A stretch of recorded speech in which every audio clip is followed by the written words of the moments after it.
So let's introduce our guests and get into our discussion that will then frame our larger discussion with the group. So we have amazing guests tonight, all longtime veteran social studies teachers. We have Liz Ramos, who was actually on last night. Actually, a bunch of you were there last night too. Liz Ramos, Greg Timmons, Sid Golston. They're going to be discussing NewsHour Extra's new website, as that Vicki was just talking about with the cool t-shirts, journalism in action, civic engagement and primary sources through key moments in history, which, wow, of all times, I'm so glad that site was launched a month ago, I think. And then we also have PBS KQED's Rachel Robertson coming here from San Francisco, right? I mean, not, tuning in live from San Francisco. She too, as a veteran educator, former middle school humanities teacher, and she's on KQED's professional learning team. And she's going to talk to us about Kqed Learn. But we're going to start with talking about PBS NewsHour Extra site. But I actually want to frame our discussion with Liz. So Liz Ramos is in the classroom like a lot of us are, or even an online classroom, perhaps. And I wanted to just talk to you about, how are you teaching these really crazy, these just super, as I said, supercharged, but like just really, it's really challenging right now to teach what's going on. First of all, because the news keeps changing as I'm teaching, and I'm sure you're experiencing that as well. And it's a lot to unpack. So I'm just curious, just a couple minutes just to frame the discussion. Would love to hear from you about what it's been like these past, I would say, I guess 7 days, but the last 4 years. But really, let's hone in on the last 7 days. What's it been like for you, Liz? It's been hard. Like January 6th was actually my first day with my AP Gov kids. I got a group of kids. So it was like, literally, we had them in the afternoon. So this was like literally breaking news as it's had the TV on as I'm teaching. And I greeted them and I'm like, we got to address the elephant in the room. Like, what you guys are seeing right now is not normal. This is not how it's supposed to be. And just making sure they understood that I think we're having trouble. On was that just me? It's fine for us, I think. What was going on was not protest. What they saw going on in the Capitol, I wanted them to know that is not First Amendment. I said, the rally they had in the morning, okay.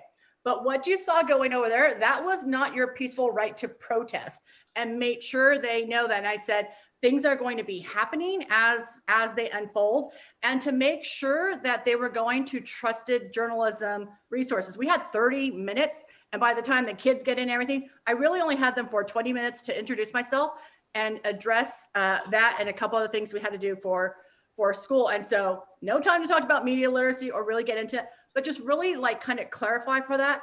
And then we came back on Friday. I see my kids twice a week on Wednesdays and Fridays. And we did a lesson that I gleaned from multiple resources, the PBS and some others that were shared on Twitter, where we looked at what was their word to describe it.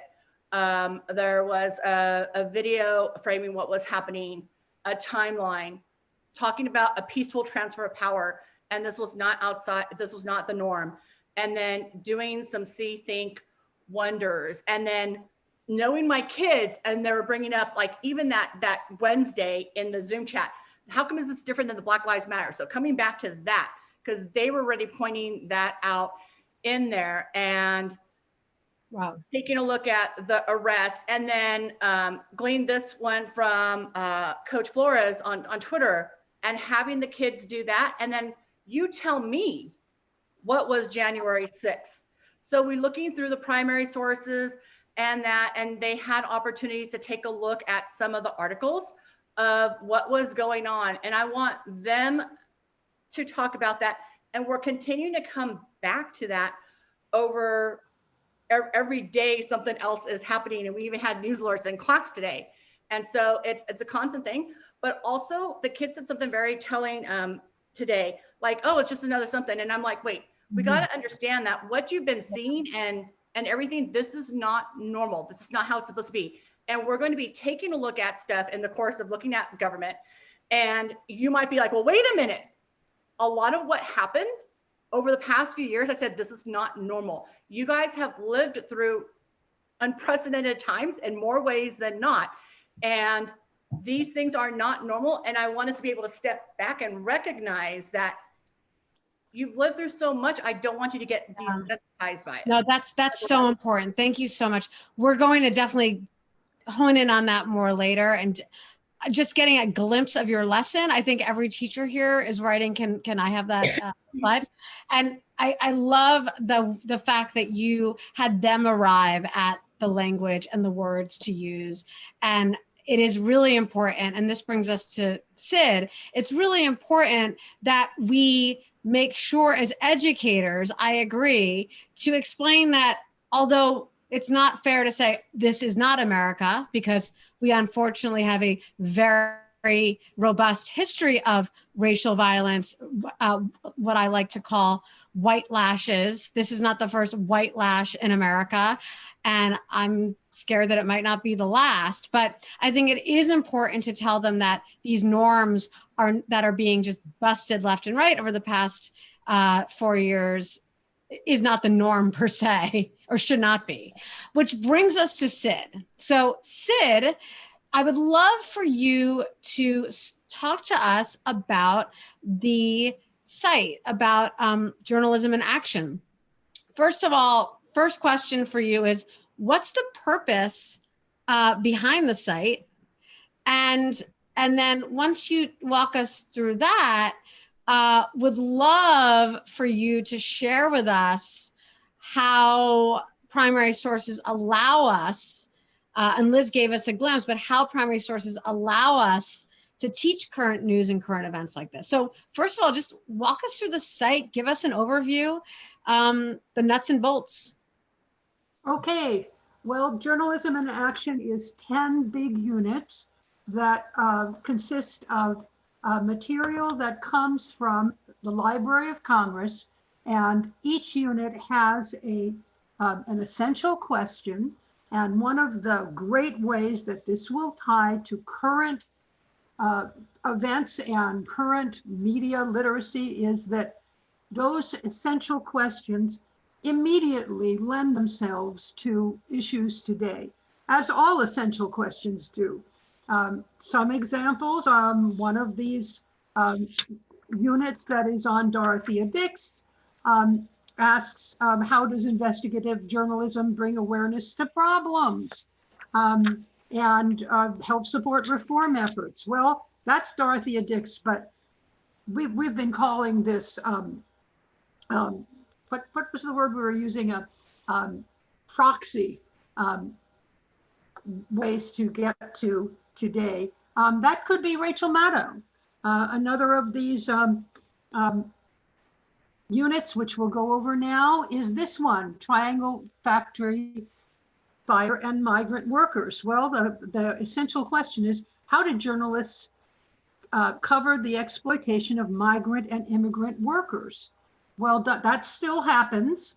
And actually our featured journalist, we have one of these for every unit, was Edward R. Murrow, but that could be today Anderson Cooper or Scott Pelley, because we still have this issue. We still have exploitation of immigrants. So each of these case studies can lend itself to a much broader awareness. Now, I'm going to put on my old administrator hat. We all know that all you classroom teachers have power standards and state and district curriculum that you have to deal with.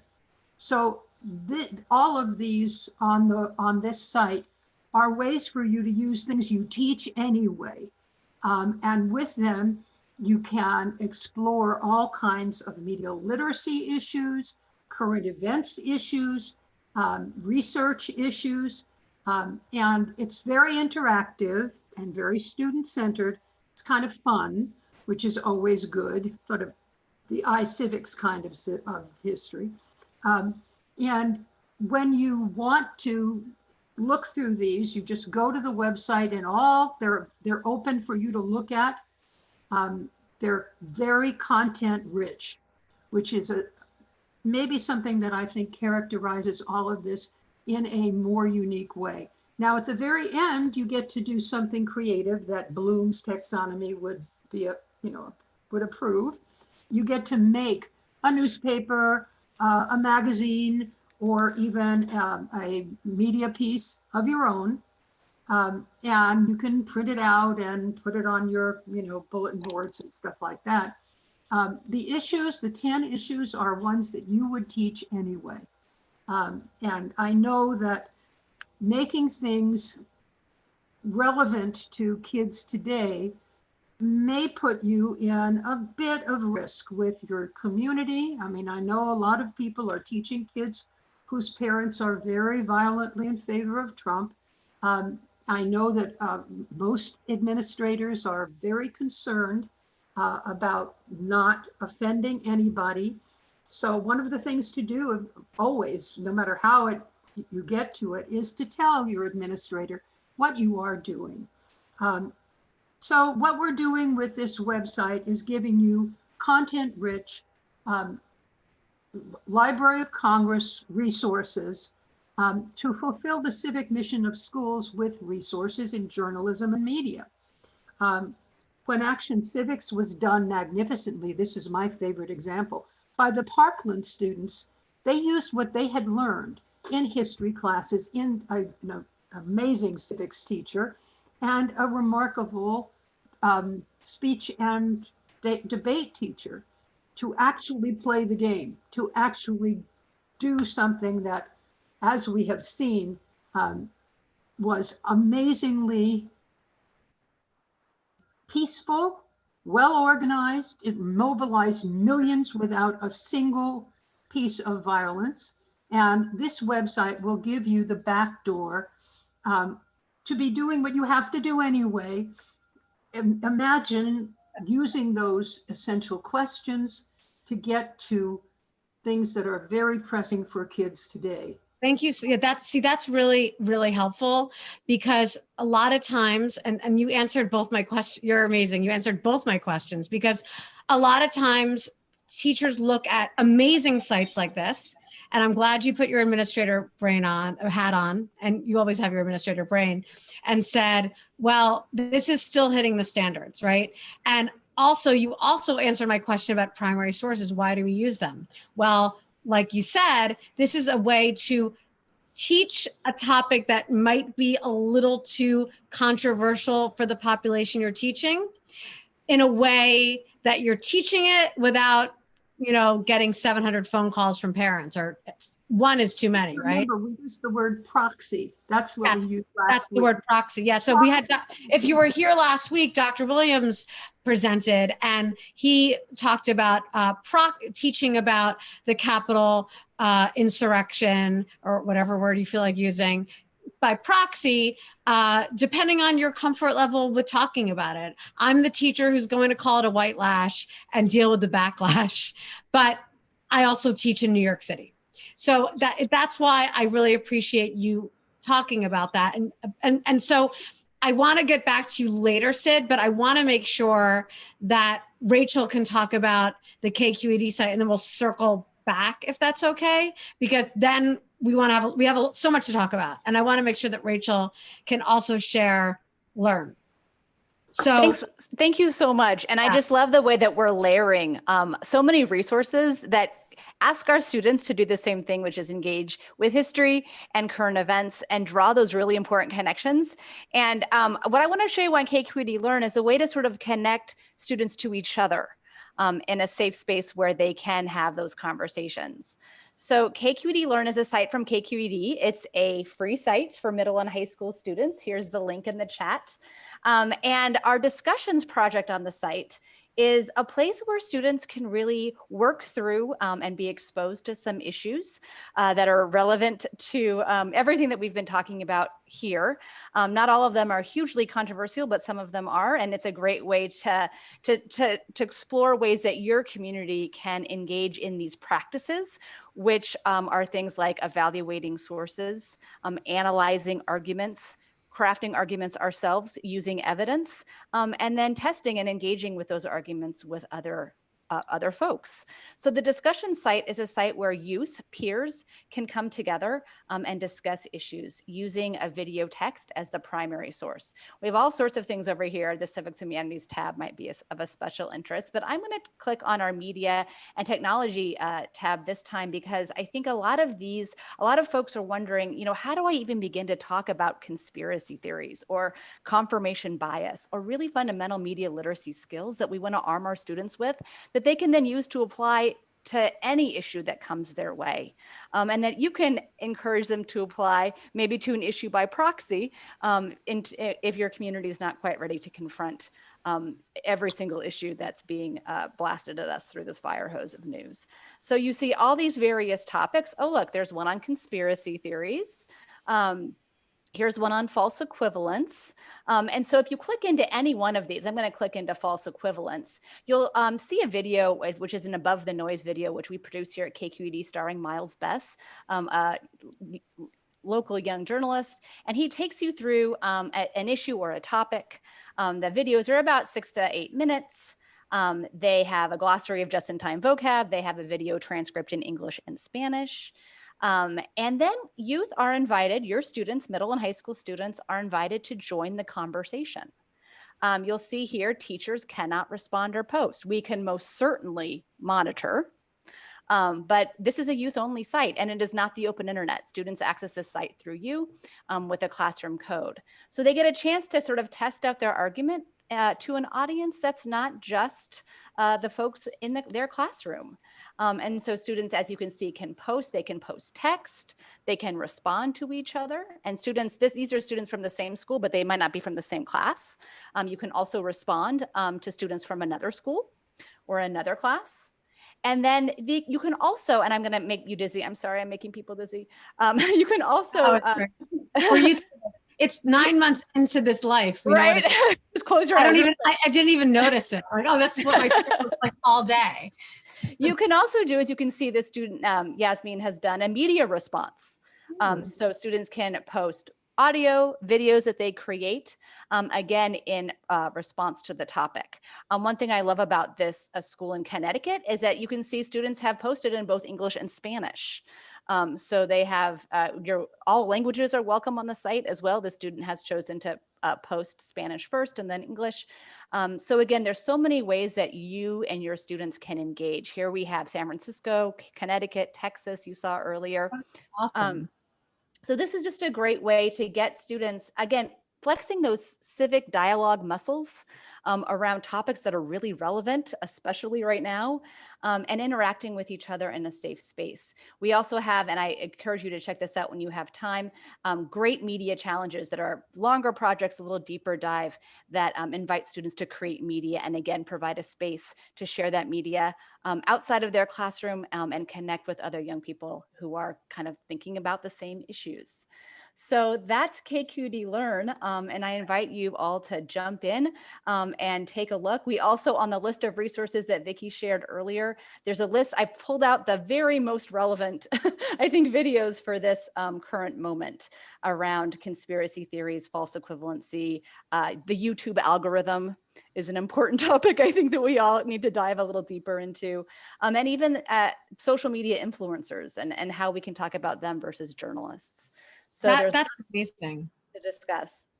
Thank you. Yeah. So I just quick aside, in New York City, I don't think we're going to have state exams at the end of the year, which everyone's excited about, including teachers. And looking at both the NewsHour site and your site, I'm already getting really excited about ways to teach American history through current events lens and media literacy. So I'll talk to you more about that later. So any teachers on here who are lucky like me, it's a great opportunity to experiment a little. And after 19 years of teaching, it'll be fun not to be doing test prep for a month. So speaking of lessons and fun lessons that we still want to do with our students, I know for sure that I did not skip over the Civil War, whether there's a test or not, if I test at the end of the year or not. The Civil War is fundamentally important and highlighted even more so in recent events. So Greg, so great to have you here. Another amazing veteran social studies teacher and curriculum writer for PBS NewsHour Extra. I would love for you to just walk us through the Civil War case study and help us navigate ways to connect it to the Capitol riot. Okay, let me put these up here real quick. Thank you.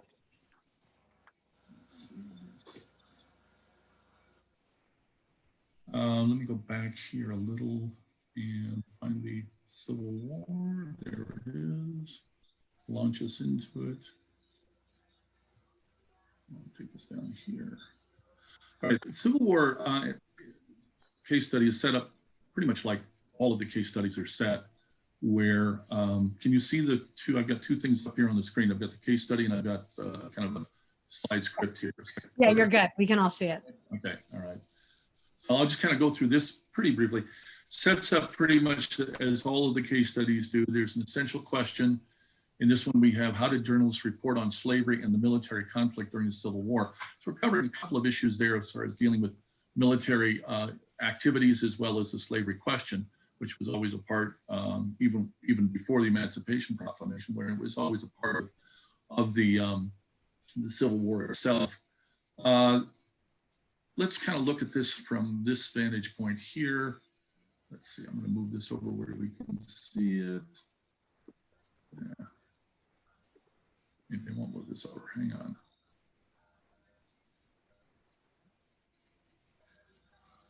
Okay. Here we go. Okay. Introduction. Okay. Opening the material we're discussing in journalism is to look at some of the ways that it opens doors for discussions of issues today. One of the things to kind of point out within this, and it's talked about here as we move through the introductions here, is journalism was fairly well sophisticated and grown up by the time you come to the Civil War. There were over 4,000 periodicals that were being used at the time.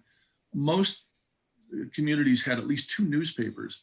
So in a sense, like we have social networks and social media, there was a lot of information out available to people. Not everyone could read, but they could be read too.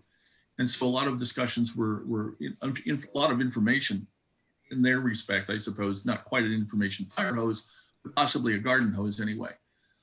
So that's discussed here a lot in the overview and through the context here that we have set up here. As you'll see here, and all of these case studies do this, as the students move through the reading, there's a periodic break every now and then for just discussion questions. Some of them are more just related to content questions, and others questions actually kind of advance you. They're scaffolded down a little bit so that you can kind of bring the student into it. They can do this on their own. They can do it in a class discussion. They could do it online. This particular case study also explores the journalists at the time, white journalists, Black journalists, and women journalists, who also had a hand in reporting the news from their vantage point and what they learned from the materials they were providing. A lot of illustrations, as you'll see here, and I'll show some more, different photographers, etc. Impact of the actual drama that they saw, comparing it to the videos that we saw during the insurrection at the Capitol. The impact, how did people feel at this time when they saw these bodies lying on the ground like this? Most people didn't really see battle scenes that much. So this brought that to them, not necessarily in the form of newspapers, it was in the form of pictures that were shown throughout the country. They hadn't quite learned yet how to print photographs yet to to newspapers, but the impact was there, and they saw this. At the bottom of the opening section here, we have a couple of key questions here that can be related to the standard times. What are some of the standards of journalism that emerged during the Civil War? How could the mass production of weekly magazines with longer stories and illustrations bring the Civil War more to the public? Transferring that to cable news, cable television, social media, where individuals can actually text themselves, present themselves in real time on various social media sites as to what's happening. Citizen journalism, we could call it that. Also within here, I'm going to bunch over to the next page over here. We have a section in here that uses a lot of cartoons and illustrations and a different media form to convey information. And so students, again, can look through this thing. These are all interactive kinds of activities where they can look at different things that they're reading through here. This one here also has a magnifier mode, which I hope to, yeah, there you go, where you can actually use the tool to see some more of the detail within the picture itself, the photograph, the cartoon, I mean, read any fine print that might be down at the bottom, and then click it back to annotation mode, and they can write in their information within here, their reactions to it, answer questions of the content above. I love the magnifying. That is something that some sites don't have, and it's especially with that type of graphics that were. Yeah, you've got captions up here that you know really. Yeah, I always had those. Very Do you difficult. Do you have them like transcribed for the students as well? Yes. Yeah. Awesome. Oh, the annotation. Yeah, we do. Yeah, several of these will have actual transcripts in lieu of maybe a magnifying tool, where the print or the language is just not quite to the quality we'd like. So we have a section down there where it's been transcribed for that. Let's see. Another thing that's talked about throughout this case study is the impact of technology at the time. And you had photographs, you had telegram, and then of course you had the railroad. There are stories in here, especially when you get into some of the individual journalists, of how they reported the news.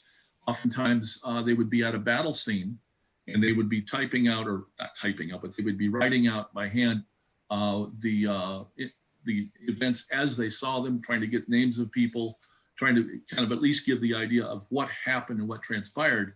And then they would jump on horseback to the nearest telegraph station and have that telegraph information sent to the newspaper, of which they would write it up.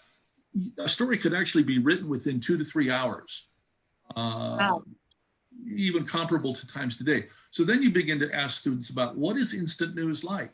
How accurate is instant news? What are some of the problems with receiving news that you see on an event like this as it unfolds? That is so interesting. And just to jump in, so Rebecca, this is amazing, and definitely teachers, I think everyone watching this are going to want to use this now if they haven't already. Rebecca brings up a really interesting point connected to what you were just saying, related to just like Insta news, right? And this isn't related to Insta news, but just the staging of news and the presentation of news. And in particular, Rebecca Zimmerman, if you're here, do you mind jumping in and sharing your point about those photos? Matthew Brady's photos? Sure. I was just pointing out that, when I'm doing units on photojournalism ethics, because I'm a journalism teacher, not a history teacher, you have to discuss that he had all these assistants and that he had them run around and move the bodies around to make a better composed picture. Now we would consider that to be really terrible. He was still one of the first photojournalists. He's still really, really important at showing people what war was like, but it wasn't always a real accurate portrayal of where the bodies were piled up. Thank you for sharing that. Yeah. And I think that's why these lessons are so amazing. And let's definitely circle back to you, Greg. I wanted, because I also want, I could look at this for the next 2 hours. we also want to talk to Liz about Watergate really quickly in terms of connecting Reconstruction to what's happening right now. I I taught about impeachment of Johnson today. Rachel's going to talk to you about the Watergate lesson on here. But a real quick way, a tip about the way to connect Reconstruction. There's so many ways to connect Reconstruction to what's going on in terms of the insurrection at the Capitol, but I framed it in terms of white lash, which is something that I was actually, strangely enough, teaching in the New York City draft riots last Wednesday. And then within hours, we had a different kind of riot, but of the same kind of ilk, because the one really, something that's never taught, and just I want to get this out there, the 1866 Memphis Riot, I hate using the word, but it's called a riot. They call it the 1866 Memphis Riot. And then there's the 1866 New Orleans riots. These were white lashes. These were violence against free Black people in Memphis and New Orleans. And they were actually used as evidence to prove that Johnson's Reconstruction plan was a failure. And we needed to add amendments to the Constitution, which also didn't work so well, but eventually would work, to protect the newly freed and the newly free Black people. So that's one of many ways to connect it to today, just using the theme of white lash, right? And that's something that might be a new term for kids and a new term for adults, but it's not new to America. So segueing a bit, insurrection, we had an insurrection last week, and now we've had within a week, we had an impeachment about the insurrection, just a typical January.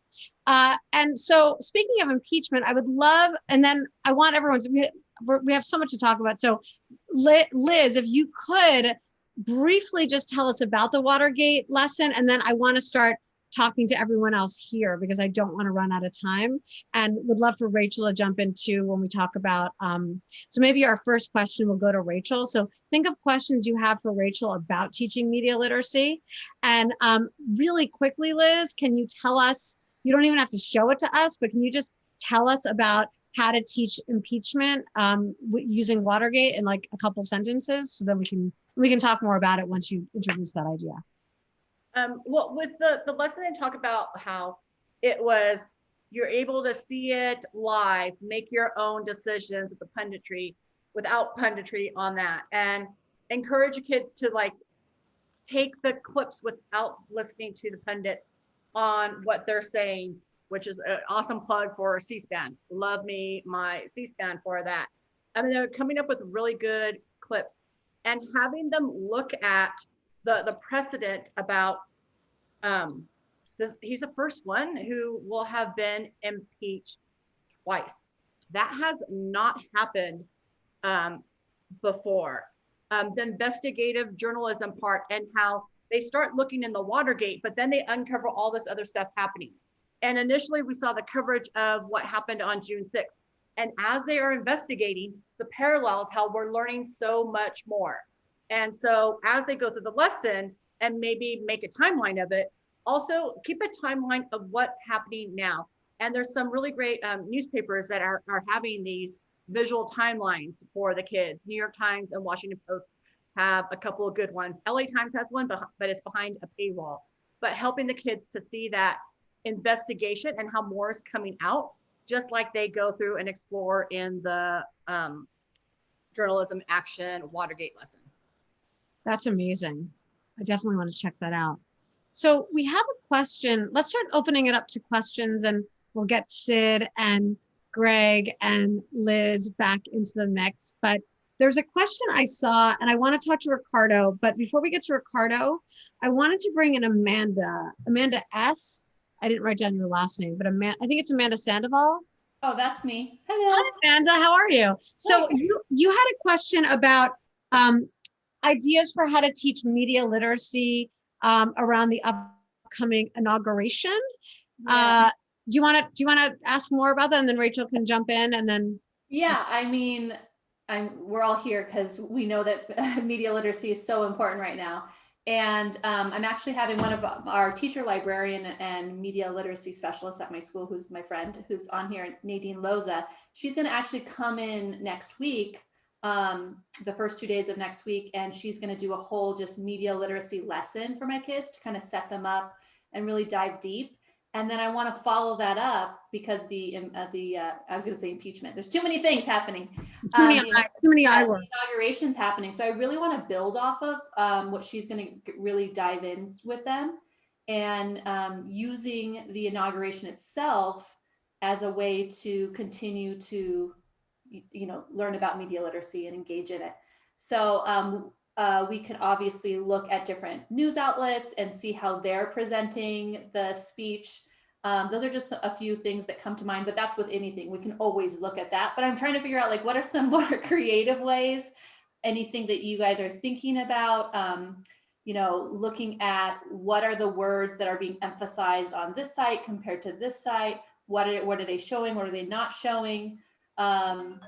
Stuff like that. So the DMV is calling me. I need my driver's license. So continue. Perfect timing though. You got your question in. Rachel, do you want to jump in? Yeah, actually, I want to toss to Ricardo, cool. my colleague, one of our amazing media literacy innovators at Kqed, and add his voice to the mix. Hey, Ricardo, I was going to talk to you next. So this is Rachel. We seamlessly did this. Very good. Good afternoon, everybody. Good evening. I'm Ricardo Lizaldi from San Francisco Unified School District. I'm a teacher on special assignment on the digital learning team. And some of my some of what I work on are digital portfolios in the district and also media literacy. And so I was at ISTE about a month ago at this conference, and I went to Vicky's presentation. And since I do work in the Bay Area with Kqed, I saw so many different intersections about students creating media and maybe even being able to post it into these discussion spaces, because there's always this place where you want to roll down the walls of the classroom and have other people peer in. And the Kqed Learn space is a wonderful resource for doing just that in a safe space where students, there won't be, it's still a walled garden, and they can chat with each other, they can talk with each other, they can create media to bolster their arguments, and it just seems like a wonderful intersection between these two spaces. So now this is happening, and it's very cool that you guys are all talking together about this. Amazing. I love it. I can't wait to use it with my students. Yeah. So I wrote down a question from Nadine. Nadine, are you still here? I don't know why I always ask if people are still here. I'm here. That's so insecure of me. Like, why would you be gone? Nadine's gone. I have abandonment issues. Nadine, Nadine, I do have my yoga class coming up pretty soon. So okay. So I knew. See, I knew you were going to leave soon, Nadine. Don't leave us. I've got abandonment issues, I guess. Just kidding. Yeah. So Nadine, you were talking. You wrote some really interesting points about that there are facts, and like, what? I'm so confused after 4 years of Trump. What do you mean there are actual facts? No, I'm just kidding. Can you expand upon that concept and any questions you have around using the resources that we've presented today? Well, I think that, especially in the past 4 years, there has been a lot of like mistrust, and our students are, the media landscape is just so much more complicated than it was, and a lot of us were growing up. So I'm a teacher librarian. I used to teach history. So for the past few years since I've been the librarian, I've really, really been trying to teach my students the skills on how to analyze, especially the news media, because I kind of saw this coming. So I think it's important for us to really focus on, there is such thing as professional standards in journalism. There is such a thing as holding to that standard on printing the truth. And you can have different interpretations of that. And there is confirmation bias. Journalists aren't robots. Media companies are owned by corporations, but there is still standards that they hold themselves to. And I was like born in the Nixon era. and we trusted the media for good or for bad, but there is an importance of a free and independent, press in our democracy, and that's really, really being eroded, where it's actually dangerous to be in that profession right now. So shout out to the journalism teachers, and if you guys are lucky enough to have a certificated teacher librarian at your site, use them, because this is what we're trained in. But I love the resource, so thank you very much. I guess that's it. Thank you so much. And I'm glad we caught you for yoga. Now I want to take yoga class. So there's so many great points in the chat. I wanted to, so just to get you prepared so you don't go to yoga class too quickly. Gabriella, I wanted to talk to you. You brought up something that I've noticed as well about kids getting exposed to racist images and tropes while just innocently playing violent video games, playing video games. And then I also wanted to get, and then coupled with that, I want to talk to Malia about violence and how we address violent issues and not avoid current events because it involves violence. But would love to talk to Gabrielle. I'm not going to ask if you're still here. I know you're still here. I believe that you're still here, and there you are. Gabrielle, I would love for you to expand upon your question and point. And I have a movie suggestion when you're done with your question. So remind me. I had some really concerned and alarmed parents as we came out of our conversations last week. And we talk about things that deal with racism and social justice a lot. I'm in the West Coast. And it's come up a couple times in the past, but I didn't really know it was coming from video games until this week. And it was clear that these children didn't necessarily know that the things they were espousing were racist, so they weren't as alarmed by the images from the protests as other students, and then they didn't understand why they weren't alarmed. Yeah, so the documentary that I recently watched, which so many trigger warnings before you watch it, it's called It Feels Good Man, or it might just be It Feels Good, but it's about Pepe the Frog and that meme that was just, and I know Tim probably knows a lot about it, not because of what it became, but because I know you're an expert in comics and teaching with them. But it shows you how insidious these things can be in our kids' ecosystems when they're just playing games or watching YouTube. So I guess for our guests, what are some ways that we can address that real world problem that kids are experiencing when they're just entertaining themselves? Well, it is a big issue that comes up. What can be shown? You remember when there was the beheading of Daniel Pearl?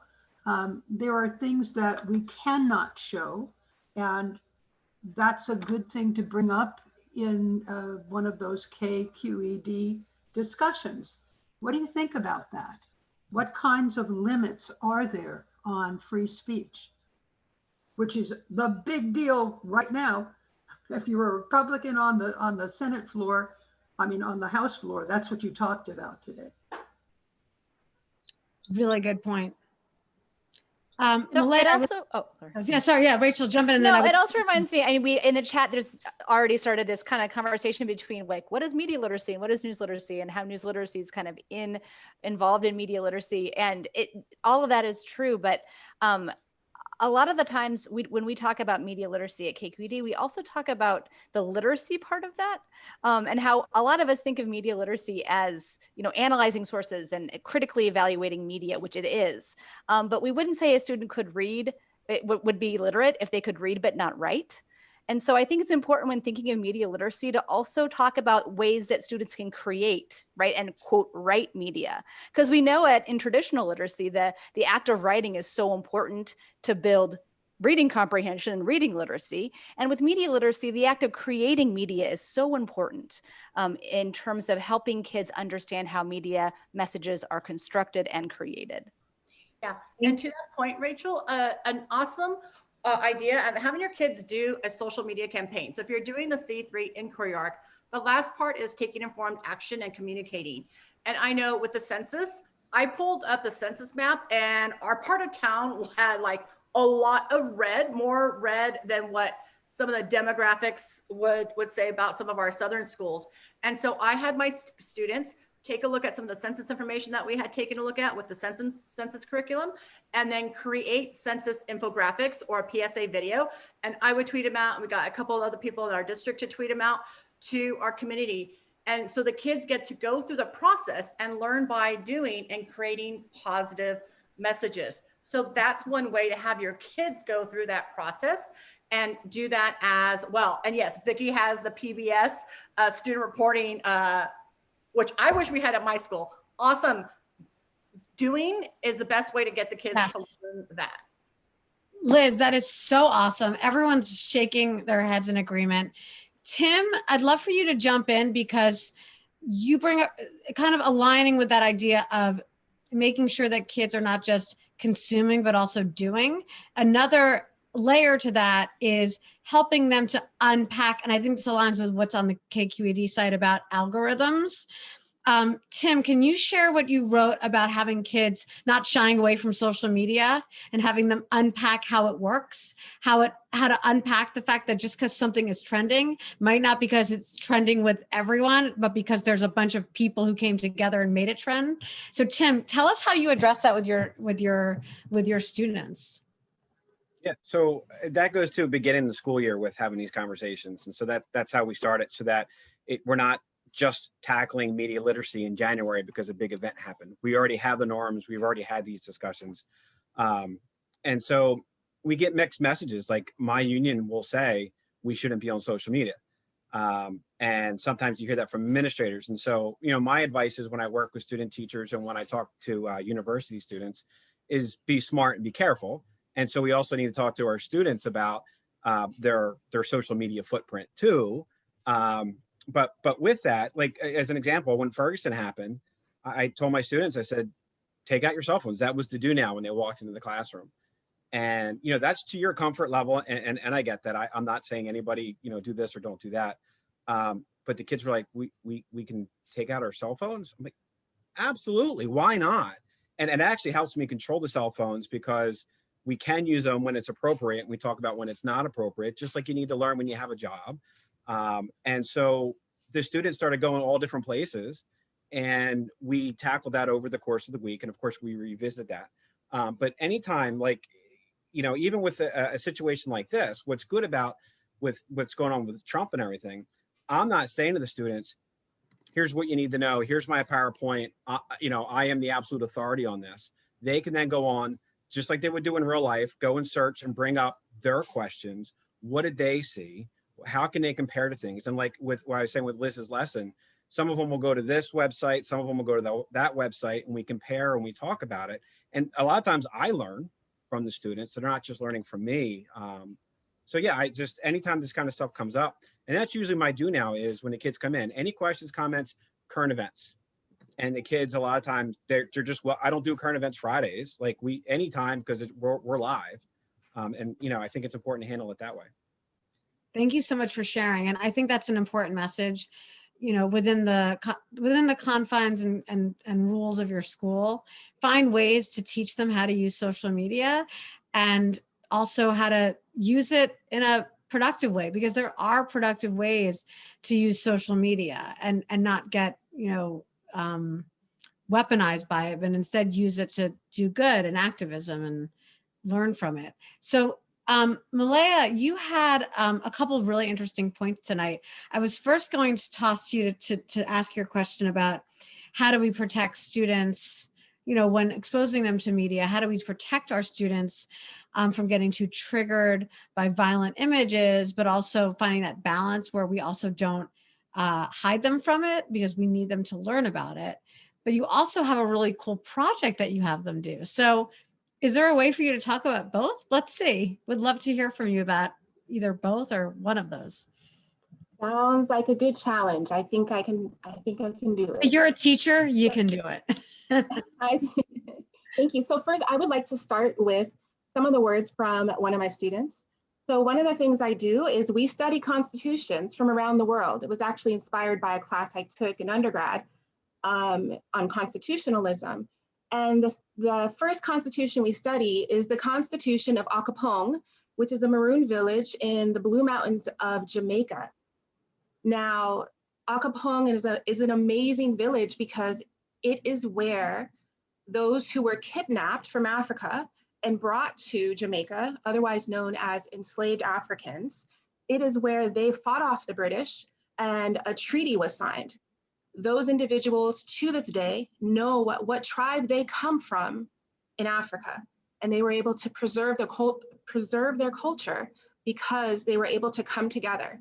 They sat down together at the Kqed tree. Kqed in Swahili means one family. And all of these kings and queens sat down together and they brought the best of themselves.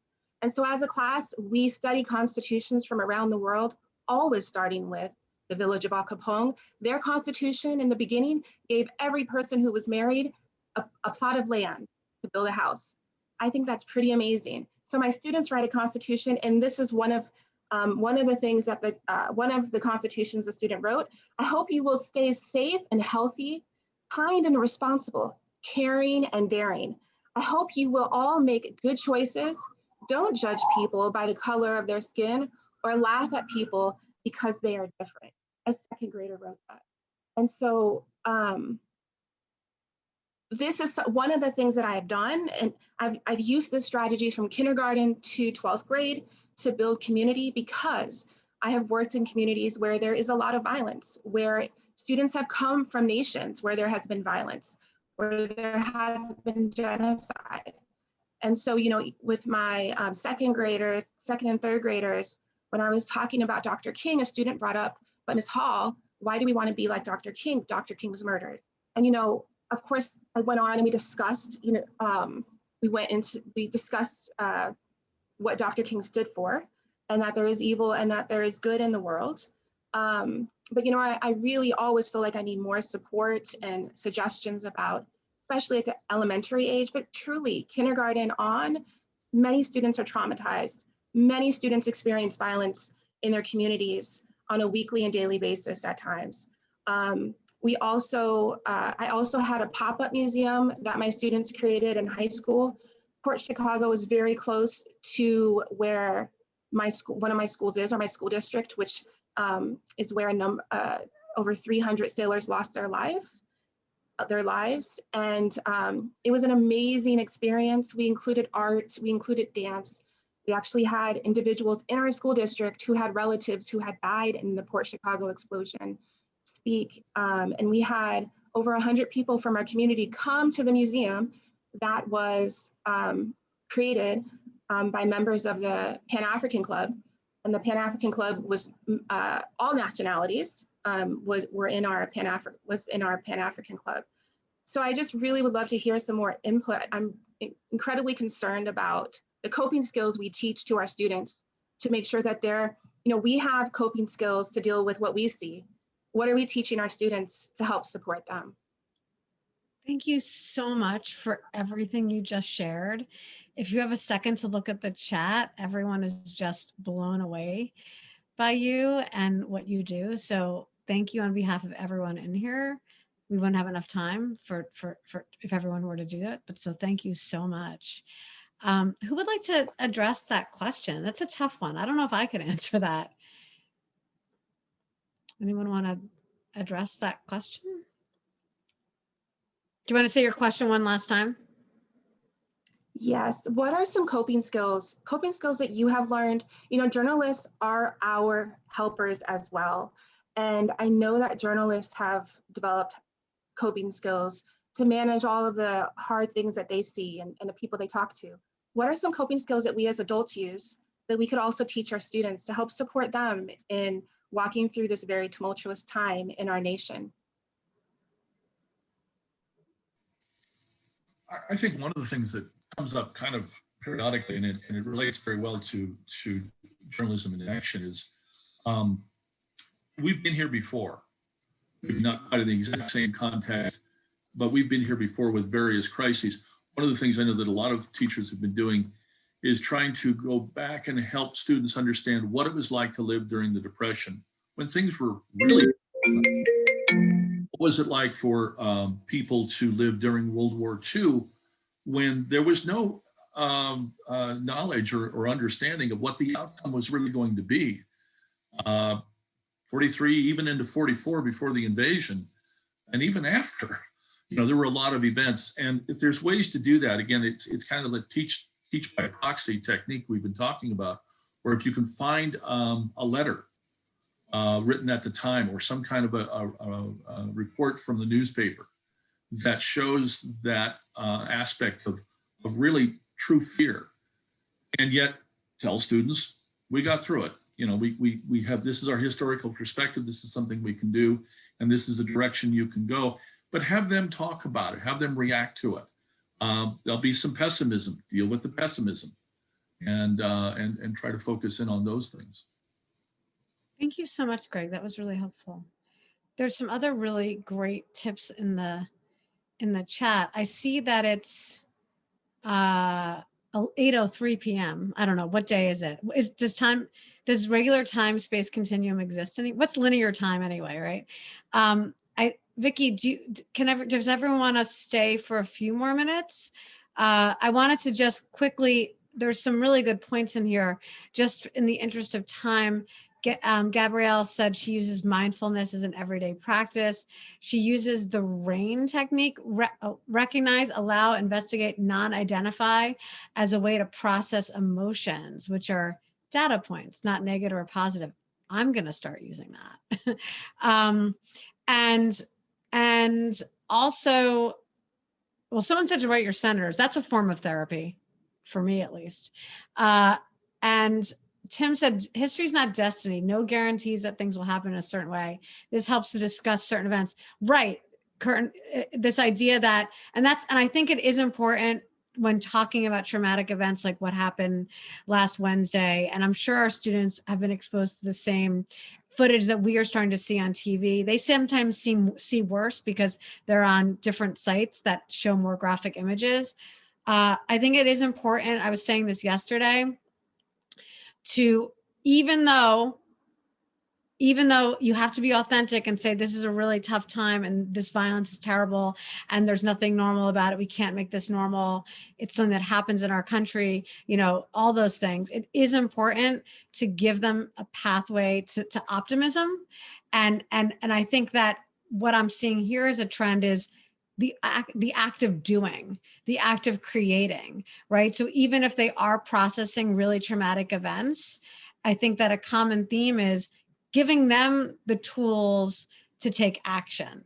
And so even if they are processing something as horrendous as what happened last Wednesday, and unfortunately all the other horrendous things we have to teach them as responsible social studies teachers, I think giving them that empowerment and giving them examples of people who use their voices in traumatic times to make a difference. Like I was just teaching about I'm obsessed with the 1866 riots, but Lucy Tibbs was a victim at the Memphis Riot in 1866.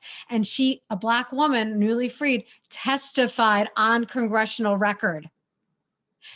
She could have been killed for that by the KKK. And she used her voice because my students were really upset learning about this today, this violence they never learned about in history in 1866. So I said, wait. One high point is that Lucy Tibbs, who was raped and almost left for dead by these white supremacists, spoke up anyway. And because she lent her voice to the congressional record, the radical Republicans went back into session and made sure as hell they passed the 14th and then 15th Amendments. So I think it's important to not be Pollyanna-esque. That's a word, I think, about it. Don't tell them everything's great and nothing really ever bad happened until last Wednesday. But I do think it's important. Everyone's doing it already. We're showing them ways that people took action and giving them tools using the NewsHour site, Journalism in Action, using KQED's Learn site. It's empowering them so that they don't feel trapped in this violent destiny that it feels like right now. So I don't know if we want, the great thing about these conversations is that, Greg said, having students be citizen journalists about today's events is a great way to help them understand balanced reporting, but also empathy, Greg. I can see why you are such a great social studies teacher and an amazing curriculum writer.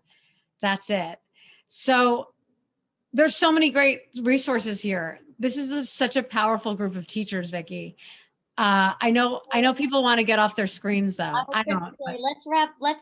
I don't either, but that's usually sometimes you and I stay long. Yeah, a lot of people like to like not be on their computers all day and night. I heard.